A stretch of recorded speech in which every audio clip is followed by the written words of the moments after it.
네, 안녕하세요. 이용주입니다.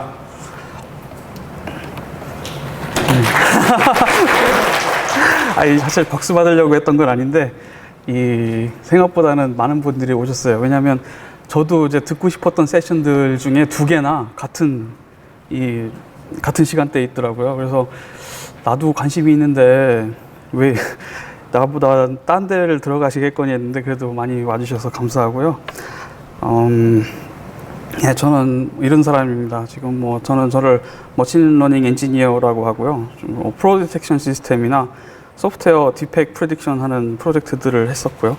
그전에는 소프트웨어 엔지니어였는데, 이메일 서버 같은 거 만들고, 네트워크나 컨커런트 프로그래밍 이런 걸로 트래픽 서버 주로 만들었고요. 그리고 홍콩 과기대에서 머신러닝 기반한 소프트웨어 엔지니어링을 전공을 했습니다.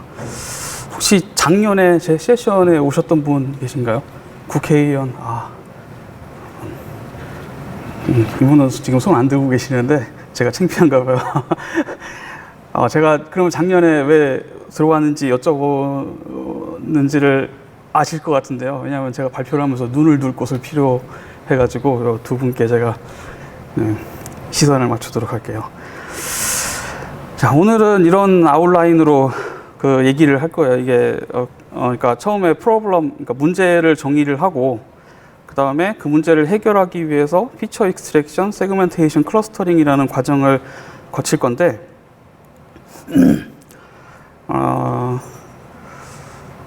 이런 플로우로 얘기를 할 겁니다. 그래서 피처 익스트랙션에서는 오디오 시그널을 어떻게 피처라이징 하는지, 그리고 타임 도메인과 프리퀀시 도메인이 어떻게 다른지에 대해 설명하고, 메일 프리퀀시 셉스트럴 코에피션트라는 개념이 나와요. 이거 잠깐 설명드리고, 또 세그멘테이션에서는 크로마그래프를 통해서 피처 벡터라이제이션 하는 방법과 좀 아까 말씀드린 MFCC 요거를 가지고 가우시안 믹스처와 베이지안 인포메이션 크라이테리아를 통해서 세그멘테이션 하는 방법, 그리고 마지막으로 클러스터링은 K-민스와 하이어라키컬 어글로머레이티브 클러스터링 2가지 방법으로 이제 해볼 겁니다.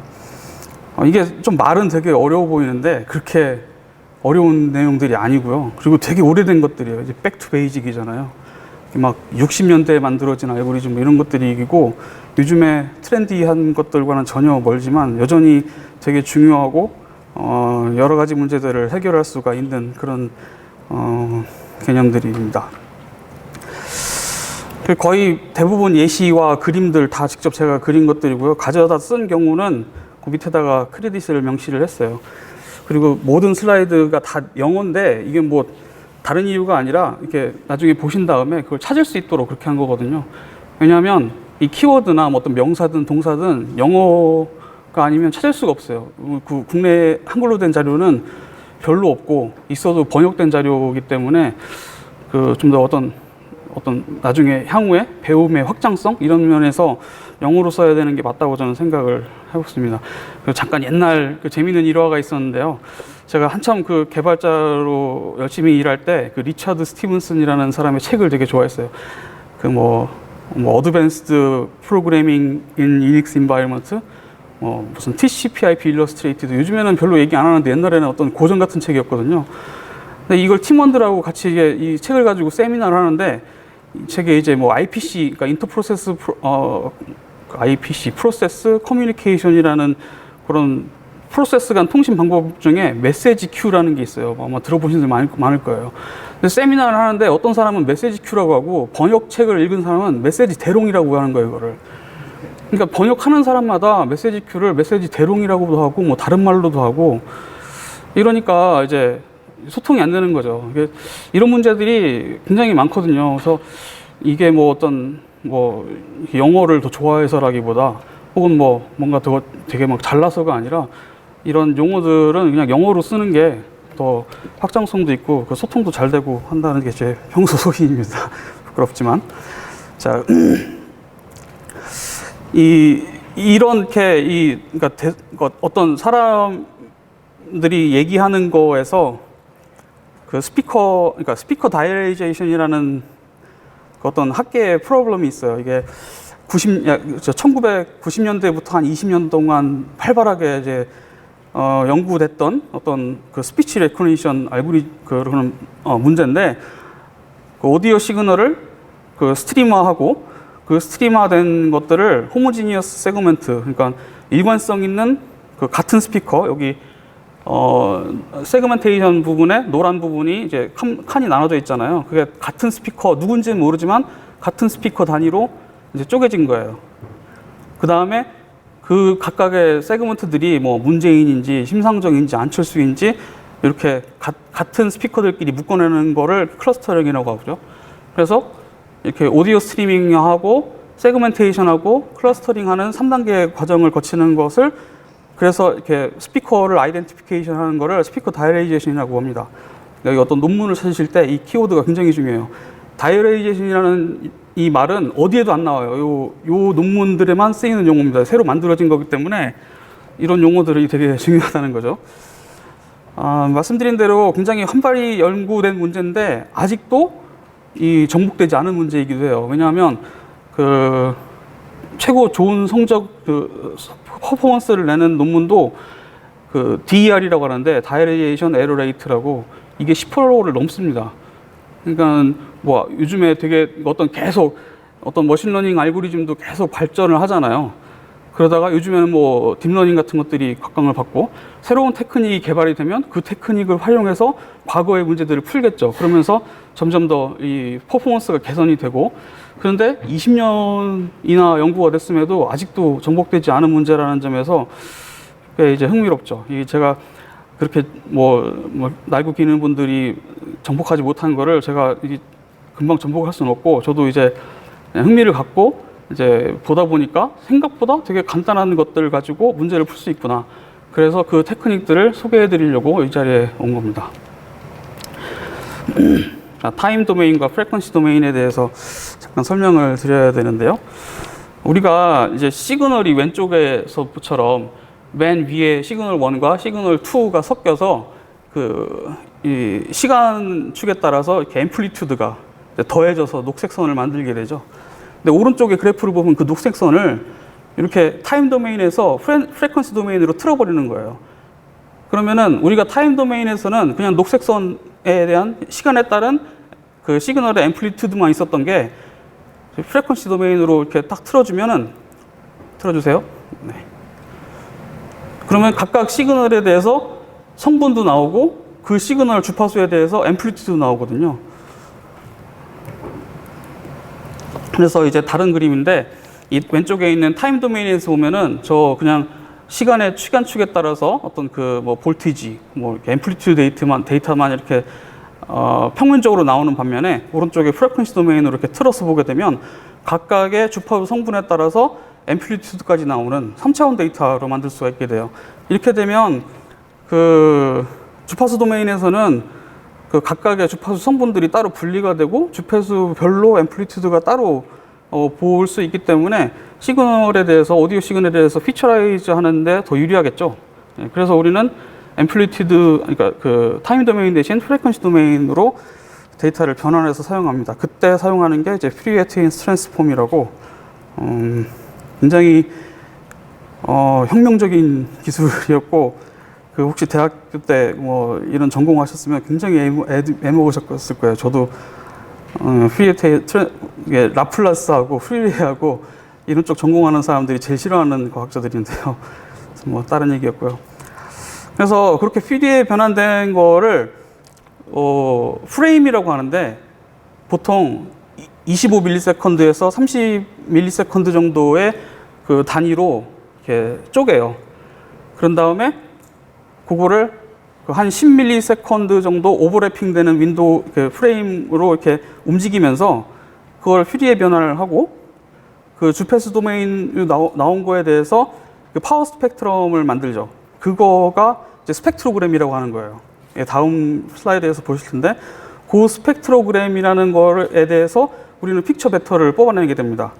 그래서 이 그림에 보시는 대신 보시는 것처럼 시그널에 대해서 그 프레임 구간을 정의하고 그 프레임을 오버래핑 되게 움직이면서 그 데이터를 PD에 변환한 다음에 그 프레임에 대해서 피처 벡터라이제이션 하게 되는 그 과정이 이제 저희가 조금 이따 코드를 보실 내용들이고요. 그래서 맨 위에 차트를 보면 그냥 앰플리튜드죠. 그 다음에 오른쪽에 같은 이제 코드, 그 LIB 로사라는 라이브러리를 사용을 해가지고 퓨리에 변환을 해서 파워 스펙트럼을 그린 건데, 이렇게 퓨리에 변환되면 이 스펙트로그램이라고 말씀드렸죠. 이 스펙트로그램은 저음역대가 이제 압축된 형태로 보여요. 그래서 고음역대 위로 주파수가 올라갈수록 이렇게 넓게 퍼진 형태를 보여주게 되죠. 근데 사람의 귀는 우리가 눈으로 보는 것처럼 주파수를 리니어하게 인식하지 않습니다. 그래서 이 고음역 주파수를 낮은 주파수 대역으로 이렇게 스케일링 하는 게 필요하고, 거기서 나오는 개념이 이제 멜 스케일링이라는 거예요. 그래서 요 중간에 있는 차트를 멜 스케일링해서 이렇게 보여주면 고음역대에 있는 게 저음역대로 이렇게 내려오면서 이렇게 사람이 가청 주파수라고 하는 8000Hz 이하에 대해서 이렇게 좀 고르게 분표를 하게 되죠. 그래서 그 멜 스펙트로그램을 그린 게 맨 아래쪽에 되겠고요. 조 상태에서 이제 오디오 신호를 두 가지로 피처화하는 게 제일 유명해요. 하나는 이제 크로마그램이고, 또 하나는 이제 MFCC, 그 멜 프리퀀시 셉스트랄 코에피션트, 이 두 가지 방법인데, 그 중에 크로마그램을 먼저 보시면, 크로마그램은 음계로 그 피처를 이렇게 만든 거라고 보시면 돼요. 그러니까 왼쪽에 이제 C 도부터 뭐 D 플랫, D, E 플랫, F, G 플랫, G, A 플랫, B 플랫, B까지 12음계로 쪼개가지고 그 피치에 해당되는 것들을 이렇게 음계를 표시를 한 게 크로마그램이고요. 그 다음에 이제 MFCC 같은 경우에는 실제 그냥 주파수 중에서도 실제 사람이 듣는 소리와 연관된 채널들을 그 특성을 제일 잘 나타내는 10개에서 20개 정도의 채널을 꼭 뽑아낸 거라고 이해를 하시면 됩니다. 역시 이것도 이제 스케일링을 이제 좀 해야 될 필요가 있는, 그래서 이제 MFCC를 뽑아낸 다음에 비주얼라이즈 할 때는 이제 스케일드를 하면, 이거는 이제 10개 채널로 뽑아낸 건데, 이제 1번부터 10번까지 이제 이런 식으로 이제 분포를 하게 되죠. 그래서 다중으로 채널이 어떤 거는 이제 여러 개의 채널에 시그널이 앰플리튜드가 있고, 어떤 채널에는 이런 거 이제 맨 밑에 것만 하나만 나타나게 되는 이런 특성을 가지게 됩니다. 자, 이제 세그멘테이션을 할 건데요. 이거는 크로마그램을 그린 거죠. 웨이브 포맷 형태에서 크로마그램을 이제 그려서 이제 음계가 이렇게 보여지게 되는, 이거를 그냥 그 등분할 할 겁니다. 이분리 디바이드 세그멘테이션을 해서 한 2초에서 5초 간격에 요 빨간 괄호에 그 빨간 한 2초에서 5초 정도의 프레임을 만들어서 그걸 밑에 이제 확대를 해서 보여드린 거고요. 저 부분에 대해서 이게 보면 음계가 딱 B만 있는 게 아니라 B 플랫도 조금 있잖아요.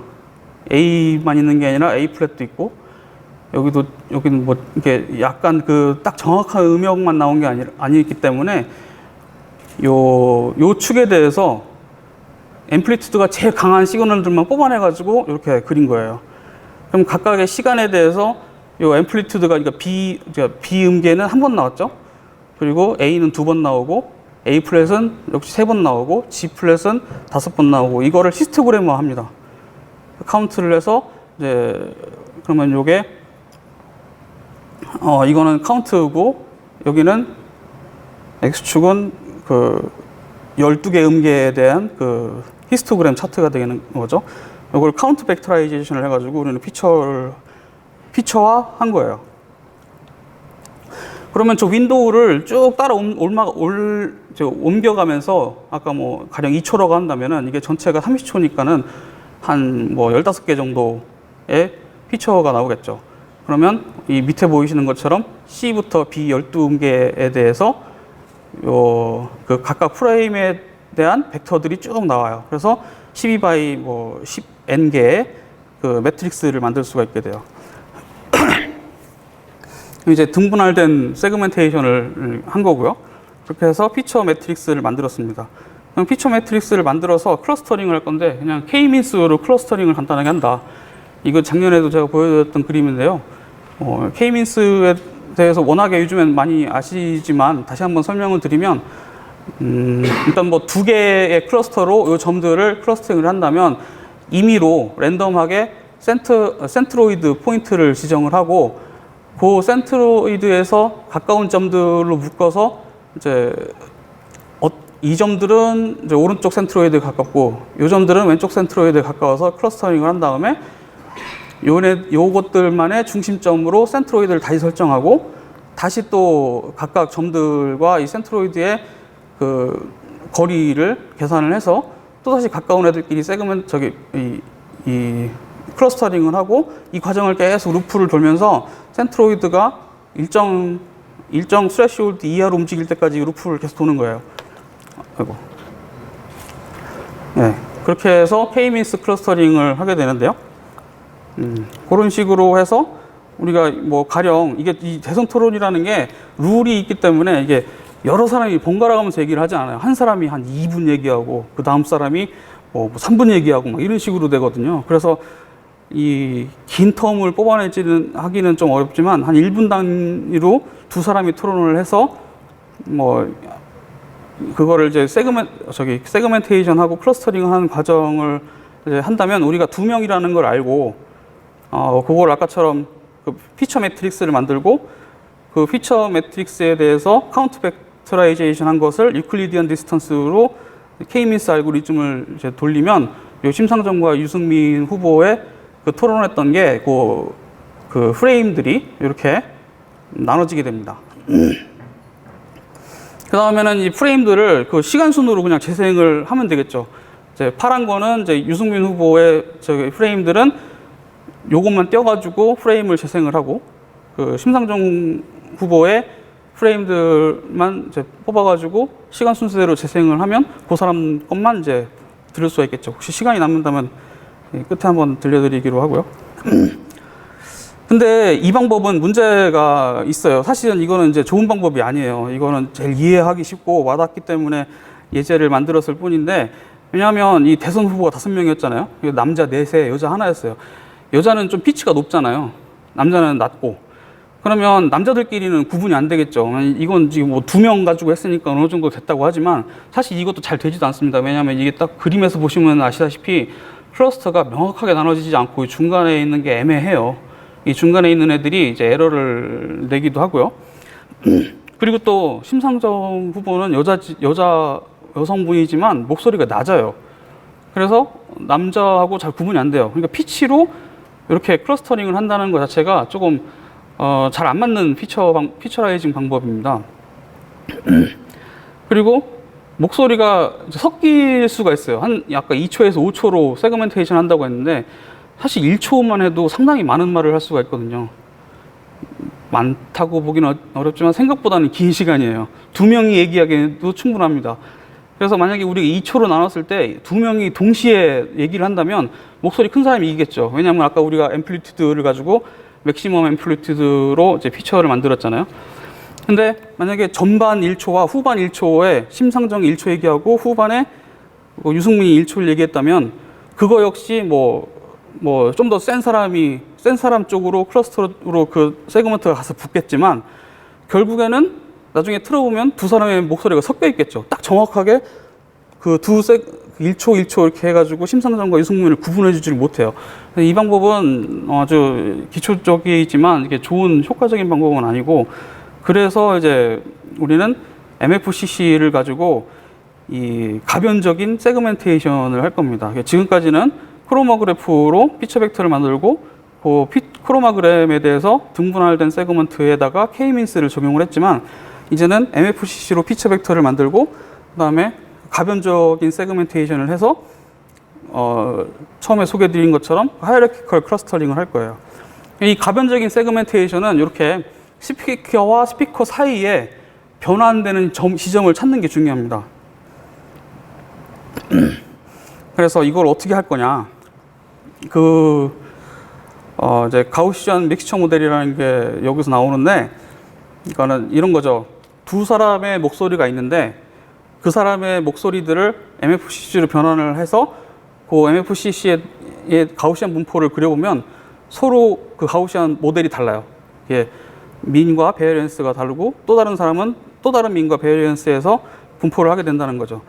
근데 이게 왼쪽에서 오른쪽으로 이렇게 프레임이 쭉 지나가면서 보면 저 왼쪽은 저 파란 그림의 가우시안을 따를 거고 오른쪽은 저 주황색 가우시안을 따르는 지점이 있겠죠. 딱 거기가 바로 스피커가 바뀌는 그 부분이 되는 겁니다. 우리는 그거를 찾을 거예요. 이걸 어떻게 찾느냐? 이때 나오는 게 이제 그 베이시안 인포메이션 크라이테리언입니다.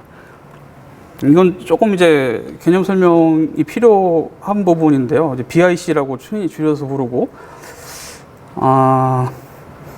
그러니까는 그 믹스처, 그러니까 모델에서 어떤 그러니까 모델 셀렉션 할 때 사용을 하는 건데요. 그러니까 모델과 이제 샘플 데이터가 있을 때 우리는 이제 주어진 모델에서 어떤 새로운 옵서베이션이 들어왔을 때 이게 그 모델에서 발견될 확률에 대해서 그거를 프로버빌리티라고 부르죠. 근데 반대로 어떤 샘플 데이터가 있는데 기존에 가지고 있던 모델에 대해서 이게 핏 되느냐 안 되느냐를 라이클리후드라고 부르잖아. 이거는 그 라이클리후드를 가지고 이 모델이 이 데이터에 적당하느냐를 평가하는 어떤 코스트 펑션 역할을 하는 거예요. 그래서 이 밑에 수식이 뭐 어려워 보이는데 그 X라는 데이터에 대해서 이 어떤 특정 모델에 대해서 얼마나 적합한지를 로그 라이클리후드를 계산을 하고 그거에 대해서 저 샵 M은 모델의 그 파라미터겠어요. 그러니까는 우리가 뭐 리니어 리그레션에서 그 차원수를 많이 늘리면 오버피팅 된다고 그러잖아요. 차원수가 많아지면 무조건 모델에 대한 그 펑션이 좋아지거든요. 그렇기 때문에 그거를 패널라이즈 할 필요가 있어요. 그래서 그 차원수하고 샘플 개수와의 상관관계를 가지고 그 뭐 이렇게 개수를 곱해가지고 빼주면 그게 이제 오버피팅에 대해서 패널라이즈 된 그 BIC 코스트 펑션이 만들어지죠. 좀 어렵죠. 근데 꼭 이걸 다 이해하실 필요는 없고 왜냐하면 구현된 게 있기 때문에 우리는 그래서 이것도 마찬가지로 이제 윈도우를 만들 겁니다. 그래서 예를 들면 이것도 한 2초에서 5초 정도로 보통 논문에서 정의를 하는데 왼쪽 1초, 오른쪽 1초 이렇게 했다고 보시면 저거를 윈도우를 왼쪽에서 오른쪽으로 쭉 움직이면서 이 왼쪽 윈도우하고 오른쪽 윈도우가 서로 두 개의 모델로 모델링 했을 때 더 BIC 개수가 좋은지 혹은 하나의 모델로 BIC를 계산했을 때 더 스코어가 좋은지 우리는 이걸 판단할 거예요. 그래서 여기서 나오는 개념이 또 하나가 이제 그냥 한번 지나가면서 들으시면 될 것 같은데요. 그 Generalized Likelihood Ratio라는 게 있어요. 그러니까 가정을 하는 거죠. 이제 그러니까 뭐 귀무가설이라고 하죠. 그러니까 널 하이포시스를 이 두 개의 윈도우가 만약에 하나의 스피커라면 두 윈도우는 그 하나의 모델로 대변이 될 것이다 라는 귀무가설을 하나 만들고 이제 얼터너티브 하이포시스로 두 세그먼트가 서로 다른 스피커일 경우에 각각의 모델은 서로 다른 모델로 모델링 되는 게 더 자연스러울 것이다 라고 해서 그 두 개를 나눕니다. 이 레이시오로 이렇게 나눠요. 그래서 뭐 데리베이션을 하게 되면 이런 수식이 나와요. 그래서 우리는 델타 BIC를 구할 건데요. 이게 저 H0하고 H1에 대한 가설을 Generalized Likelihood Ratio로 표시를 해서 데리베이션 한 수식이 적게 돼요. 이제 복잡하지만 저 왼쪽 윈도우의 N1은 왼쪽 윈도우의 샘플 개수겠죠. N2는 오른쪽 윈도우의 샘플 개수고 그러니까 전체 샘플 데이터, 윈도우의 전체 샘플 데이터 그리고 윈도우의 그 시그마, 그리고 왼쪽 윈도우의 시그마와 샘플 데이터를 빼고 오른쪽 윈도우의 시그마, 그러니까 그 샘플 개수를 빼고 그 다음에 패널라이즈 텀으로 이제 패널라이징을 해주면 저 델타 BIC가 구해지죠. 어려운데 이렇게 구현하시면 됩니다. 그래서 보시면 이게 되게 사실 어떻게 보면 뻔해요. 저 시그마는 윈도우에 대해서 코베리언스 매트릭스를 구한 거고 거기다가 디터미넌트 씌워가지고 로그를 하게 되면 이렇게 저런 수식들이 되거든요. 그래서 요 수식을 가지고 윈도우로 쭉 돌리는 거예요. 이게 왼쪽부터 오른쪽으로 쭉 돌리다 보면은 BIC가 맥시마이즈 되는 부분이 있죠. 거기가 바로 이 모델이 두 개로 나눠지는 부분이죠. 그래서 그 지점들을 찾으면 스피커가 체인지 되는 부분들을 우리는 알 수가 있게 돼요. 근데 이 BIC는 이게 되게 특별할 때 쓰는 것 같잖아요. 근데 그렇지 않아요. 클러스터링을 할 적에 몇 개의 클러스터로 나눠야 될 것이냐라는 문제가 있잖아요. 근데 그 문제를 해결할 때도 BIC가 굉장히 유용하게 활용됩니다. 그래서 가령 이런 데이터셋을 만들었을 때 이거를 위에 range n clusters라고 2개에서 6개로 클러스터링을 쭉 해보고 그 클러스터에 대해서 그러니까 이게 믹스처 모델이 나올 거잖아요. 이게 지금 뭐 대략 봐도 한 4개 정도의 클러스터인데 4개의 그 민과 분산을 갖는 그런 믹스처 모델이 나올 거예요. 그 믹스처 모델을 만들고 그거에 대해서 BIC를 구했을 때 보면 이게 위에 왼쪽부터 밑에 오른쪽까지 2개, 3개, 4개, 5개, 6개로 클러스터링을 한 것들이거든요. 맨 오른쪽 그래프는 그때 BIC 값을 0과 1 사이에 민맥스 스케일링을 한 거예요. 그리고 보면 4개로 클러스터링을 했을 때 BIC 값이 제일 작죠. 예. 그러면 이 데이터는 요 하나, 2개, 3개, 4개 왼쪽 하단에 있는 저렇게 0, 1, 둘, 셋, 4개, 오른쪽 상단이군요. 거기 4개 저렇게 클러스터링을 해야 되는 게 맞다라는 판단을 할 수가 있게 되는 거예요. 이럴 때 사용하는 게 BIC입니다. 모델 셀렉션을 하기 위한. 이거는 4개짜리 클러스터 모델이 잘 어울리는구나. 이렇게 활용할 수가 있는 거죠. 이게 되게 가까이 있는, 원래 엘보 메소드라는 거 많이 쓰시죠. 중심값에 대해서 그 베리언스, 베리언스에 대해서 뭐 썸 오브 스퀘어 해가지고 그게 이제 드랍되는 레이쇼가 줄어들면 딱 거기를 쓰거나 혹은 뭐 실루엣 코에피션트 같은 거를 쓰는데 실루엣 코에피션트 같은 경우에는 컴퓨테이션 파워가 많이 들어가요. 그래서 샘플링을 해가지고 이렇게 해야 되는 게 있는데 이 BIC로 하게 되면 훨씬 빠르고 간단하게 할 수가 있게 됩니다. 자, 이제 마지막으로 하이라키컬 클러스터링을 할 건데요. 얘는 이제 시간이 없으니까 K-민스하고 비교를 해서 설명을 하면 우리가 아까 K-민스에서는 K가 몇 개의 클러스터링으로 해야 되는지 프리디파인을 해줘야 돼요. 그 다음에 이니셜 게스, 센트로이드에 대한 이니셜 게스, 이니셜 게싱이 굉장히 중요합니다. 이것도 여러 가지 알고리즘으로 뭐 게싱을 하는 게 있고 그거에 따라서 결과가 서로 달라져요. 그리고 어떤 두 점이 있으면 그걸 뭐 유클리디언 디스턴스로 계산할 건지 또 다른 방법으로 계산할 건지에 대한 디스턴스 메저먼트가 필요하게 되죠. 근데 하이라키컬 클러스터링은 우리가 몇 개로 클러스터링을 해야 되는지를 디파인할 필요가 없어요. 이니셜 게싱도 필요가 없게 되고 단지 페어와이즈 디스턴스가 서로 다른 두 개의 데이터 포인트가 얼마나 서로 유사한지에 대한 그 메저먼트 정의만 해주면 됩니다.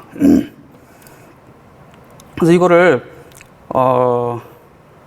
전체 데이터를 쪼개면서 바이너리 트리를 구하는 게 디바이시브 메소드라고 하고 한 개씩 모든 데이터 포인트를 한 개의 클러스터로 가정한 다음에 그것들을 뭉쳐가지고 전체가 하나가 될 때까지 이제 바이너리 트리를 그리는 거를 어글로머레이티브 클러스터링을 하는데 이제 버텀업 어프로치라고 부르죠. 우리는 이제 버텀업 어프로치를 사용을 할 거예요.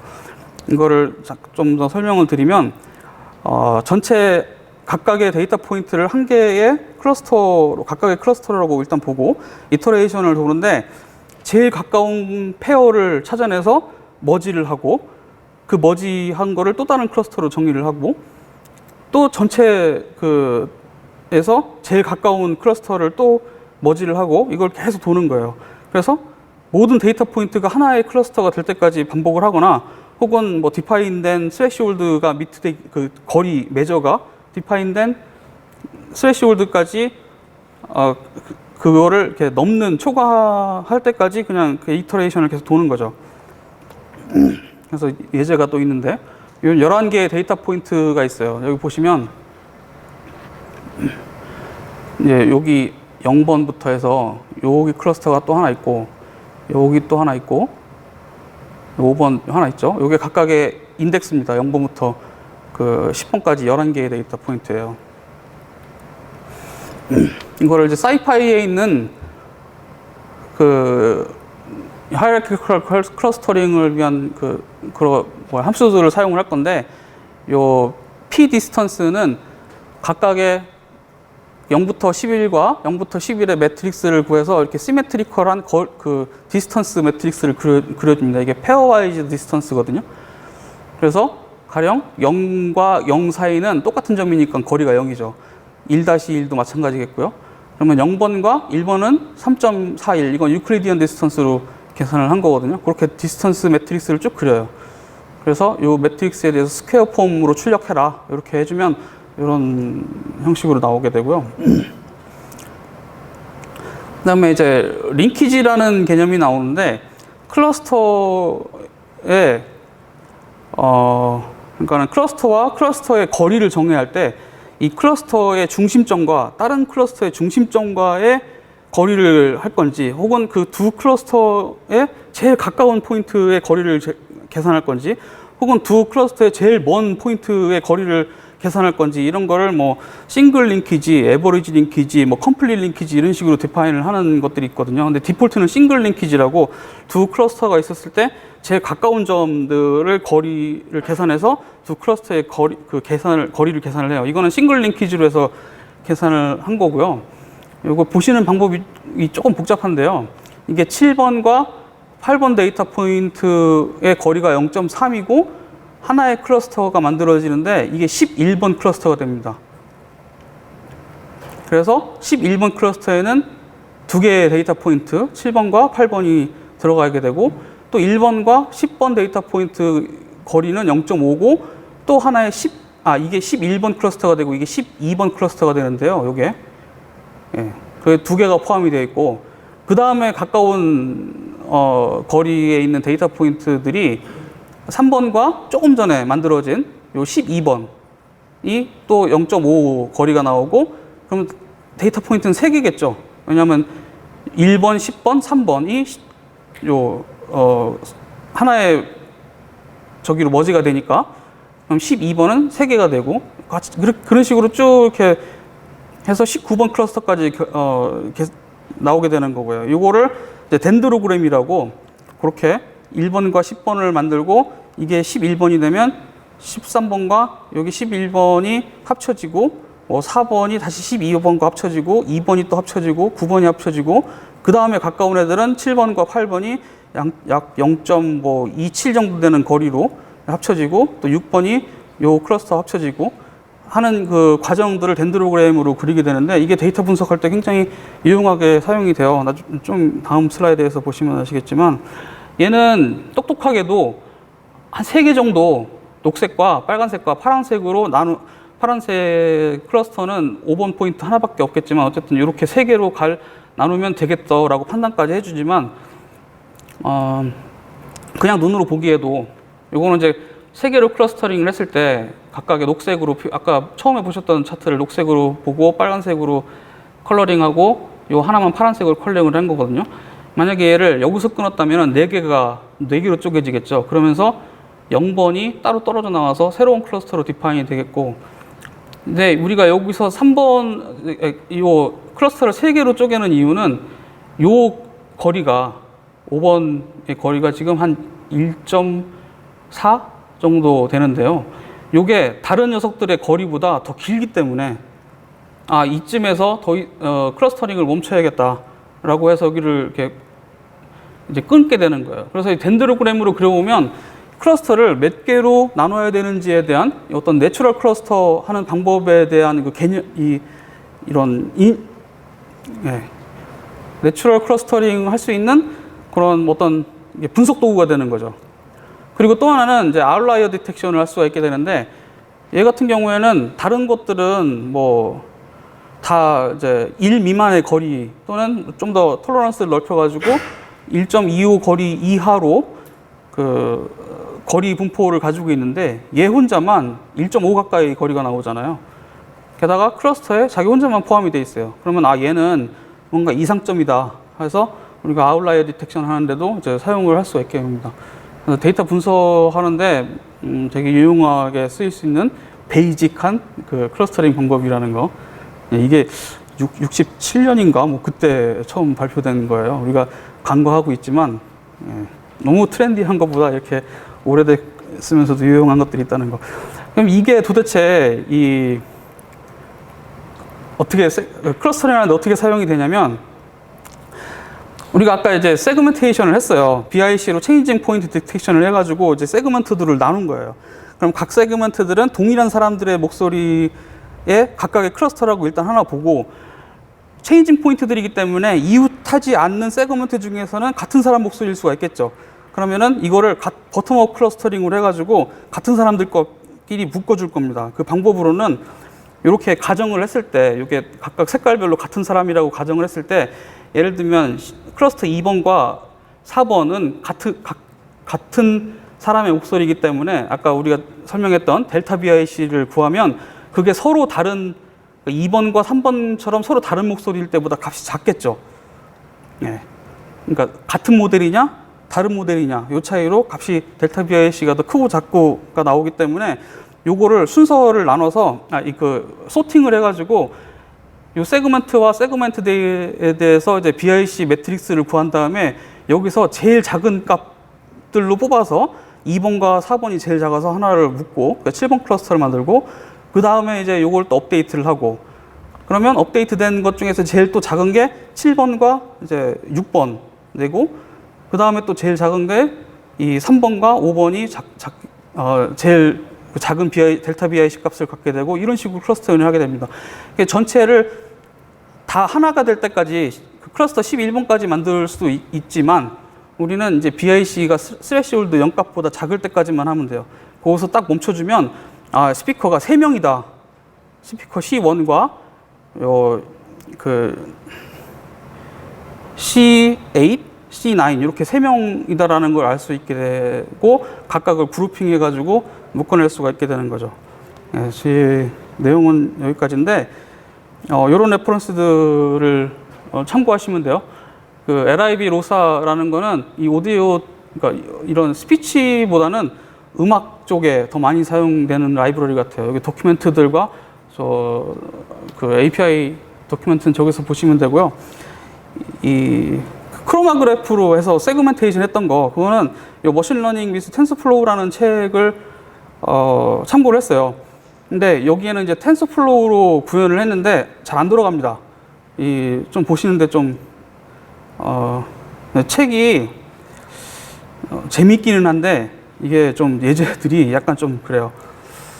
안 돌아간다는 거 유념을 하시고 좀 이렇게 살펴보셔야 될 거고, 그 세 번째 있는 거, 이게 어떤 스피치 다이레이션에 대한 메소드를 쭉 총망라한 리뷰 페이퍼거든요. 여기에 뭐 필요한 논문들 목록이 다 나오니까 이거를 보시면 되고, 맨 마지막에 있는 거가 처음으로 BIC를 여기에 활용을 해가지고 좋은 퍼포먼스를 낼 수 있다라는 소개된 논문이에요. 이 논문이 나온 이후로 한 10여 년 동안 계속 사람들이 주구장창 이제 BIC만 활용을 해가지고 이 문제를 풀려고 시도를 하게 됩니다. 이런 레퍼런스들을 가지고 좀 보시면 될 것 같고요. 네, 마지막으로 이제 연락처 뭐 이런 건데요. 작년에 세션 발표하고 연락 주신 분들이 꽤 계셨어요. 그 정치 외교학과 분들이 연락을 좀 주셨는데, 저 굉장히 반가웠고요. 뭐 그런 분들하고 만나서 얘기하는 거 좋습니다. 네, 연락 주시고, 또 제가 조만간에 좀 뭔가 재밌는 일을 하게 될 것 같아요. 뭐 혹시 뭐 이런 쪽에 이거하고 관련된 건 아닌데 뭔가 재밌는 일을 같이 하고 싶다 하시는 분들 연락 주셔도 되고, 혹은 반대로 네가 하는 것보다 내가 하는 일이 더 재밌는데 와서 같이 해보지 않으련, 이런 분들도 연락 주시면 고맙겠습니다. 그러면 제가 말씀은 여기서 마치고요. 그 데모를 보여드릴 시간은 좀 안 될 것 같고, 예, 질문 받으면 되겠죠? 질문은 3A에 Q&A 룸 있습니다. 그쪽에. 예, 시간이 안 되니까 Q&A 룸으로 가서 하라고 말씀을 해주시는데, 밖에서 저 찾으셔서 이렇게 말씀을 하시면 될 것 같아요. 예, 여기서 마치겠습니다. 감사합니다.